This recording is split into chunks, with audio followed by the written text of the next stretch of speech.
Bom dia, pessoal. Tudo bem? Então, vamos dando sequência ao nosso curso sobre reabilitação de fraturas. Então, como eu falei na aula passada, uma anamnese é importante, né?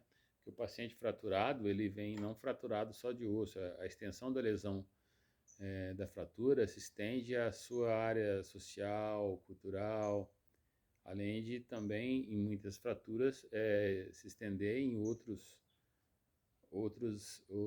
elementos envoltos na fratura, como tendões, músculos, nervos, né? Então, esse paciente é o paciente que chega lá para reabilitação na fisioterapia já com uma história, né? Uma história de internações, de dispositivo de fixação, né? As placas de compressão, talvez alguma intercorrência na cirurgia, por exemplo, ou durante a imobilização. Então ele já chega com uma história, né? Uma história de fratura, de pós-fratura, né? Que é uma situação, a fratura é uma situação que ele não se planeja, ele não estava planejando a fratura, né? Então ele teve que se adaptar a tudo isso, então deve ser levado em consideração isso. No primeiro contato, então, o que você deve fazer como fisioterapeuta, além de proporcionar um espaço para ele? Você vê como que ele chega, né? Qual a motivação, qual o ânimo desse paciente, o jeito que ele chega, se ele chega com alguém levando ele, se ele chega de muleta, de bengala, como que ele vai tirar, por exemplo, a camisa, como que ele vai pôr os gestos que ele faz para fazer isso, as dificuldades, as dores, os movimentos que doem, movimentos que diminuem a dor.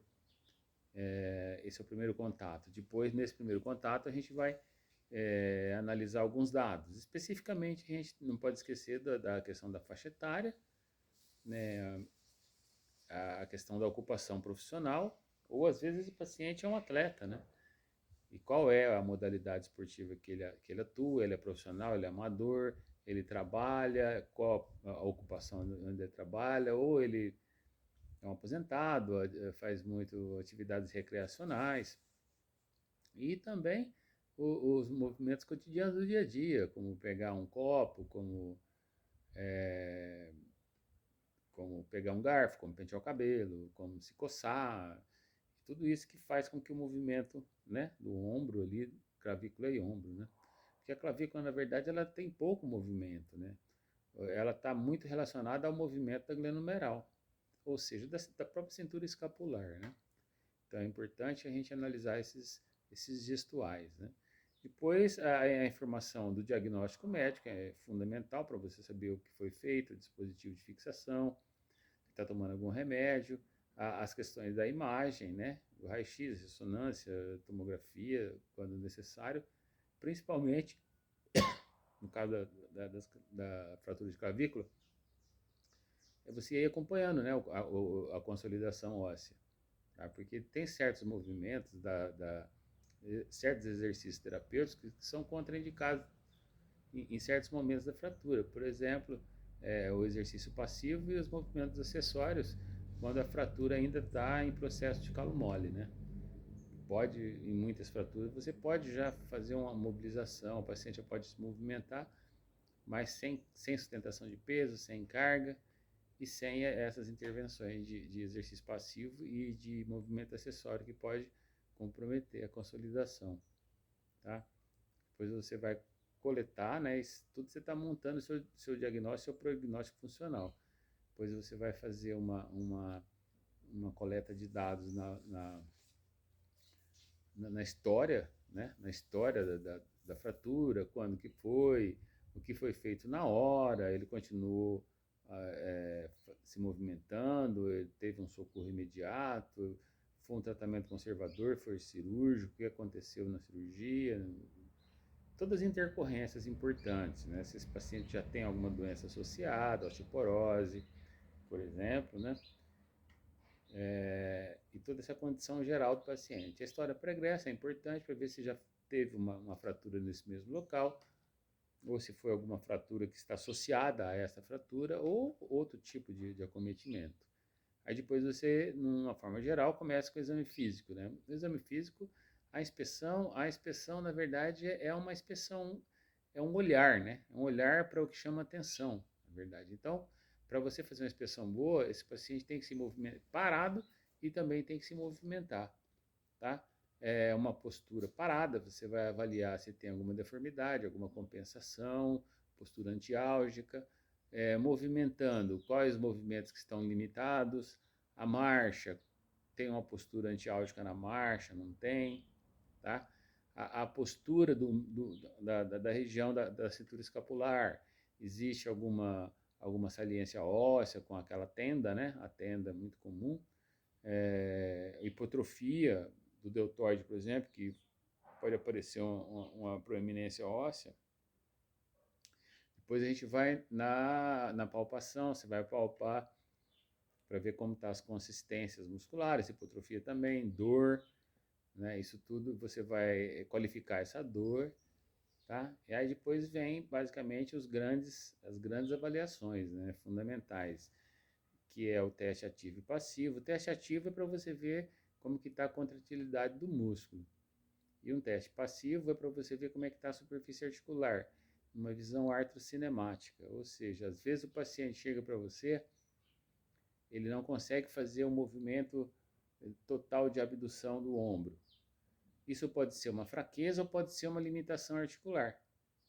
Então, para isso que serve o teste passivo. Se você fizer o teste passivo e conseguir toda a amplitude, significa muito provavelmente que está com uma fraqueza muscular.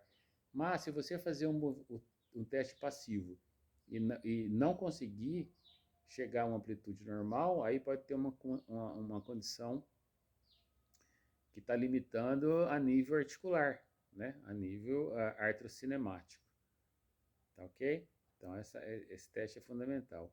Uma outra coisa importante é a questão da amplitude fisiológica e amplitude funcional. Geralmente 1/3 da amplitude fisiológica serve para amplitude funcional. O que é amplitude funcional? É o que a pessoa consegue fazer mesmo não utilizando a amplitude total. Então, ele pode fazer um movimento de, por exemplo, de pegar algum objeto nesse movimento aqui, ó, de pegar um objeto, não necessariamente ele precisa fazer o 180 graus.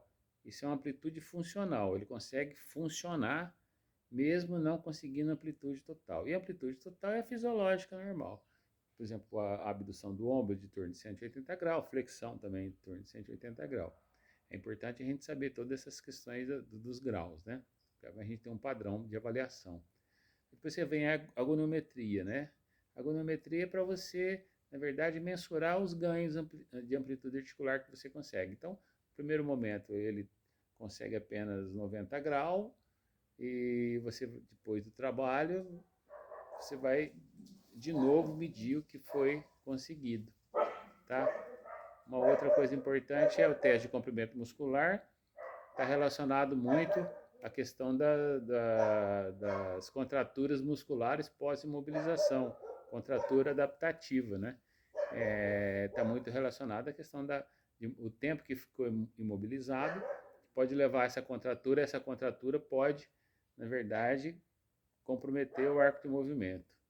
E por fim, a questão da hipótese, né, para você confirmar a sua hipótese diagnóstica, os testes especiais. Alguns testes especiais são importantes, né? Teste de queda de braço, e o teste de Trendelenburg, tá? Para a questão da marcha, para ver se tem a questão da dissociação de cintura e demais testes, tá? Testes de força muscular do deltoide, dos músculos envolvidos da clavícula, esternocleidomastoide, né? O peitoral maior, o deltoide, o subclávio, são músculos da região aqui da clavícula, tá? Então, essa clavícula deve ser muito bem avaliada numa visão funcional.